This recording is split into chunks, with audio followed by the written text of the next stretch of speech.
Nous sommes de retour en direct dans cette édition du 15 octobre 2024 de votre émission quotidienne consacrée au décryptage de l'actualité politique, géopolitique, macroéconomique, microéconomique et de son impact sur les marchés financiers désormais auxquels nous allons nous intéresser. Eh bien, ce sont les marchés américains avec notre nouvel expert dont c'est la première sur TV Finance aujourd'hui, Ludovic Bertholat. Bonjour Ludovic.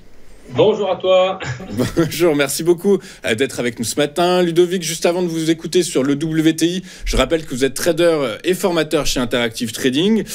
Ludovic, on va donc commencer avec le WTI. WTI qui, pendant très longtemps a été drivé par la macroéconomie, plus forte que la géopolitique, avec ses doutes quant à l'évolution de la demande mondiale. Ce matin, les cours sont en chute libre et c'est la géopolitique qui va expliquer ce recul parce que nous avons appris, que Benjamin Netanyahou ne devrait pas frapper les installations pétrolières et nucléaires iraniennes, mais bien l'armée conventionnelle. Du coup, par la force des choses, les cours chutent encore ce matin. Est-ce qu'il faut s'en inquiéter, Ludovic ?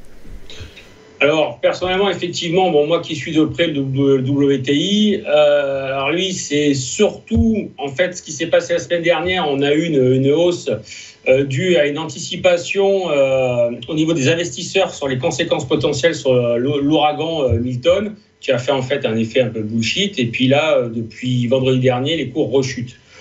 Alors, pour le moment, il n'y a pas d'inquiétude parce que la première hausse qui a été tenue depuis le 10 septembre et le 1er octobre, ça reste encore, on va dire, peut-être tendu sur le Moyen-Orient, mais j'estime que les cours n'ont encore rien lâché. Il n'y a pas de niveau technique majeur qui sont en train, en fait, de nous dire que les cours peuvent encore chuter. Personnellement, le gros niveau, comme je l'ai expliqué, mis sur le graphe, c'est un gros niveau hebdomadaire des 62,40, 66,40. Tant que ça tient, il n'y aura pas en fait d'effet, on va dire, de renversement sur le cours du WTI. Voilà. Donc pour le moment, je dirais que c'est un peu statu quo. Il faut rester quand même assez prudent parce que c'est quand même assez tendu sur le Moyen-Orient. Il peut se passer tout et n'importe quoi en quelques jours. On sait à quel point ça peut se retourner. Donc, pour moi, pas d'alerte encore majeure, même techniquement.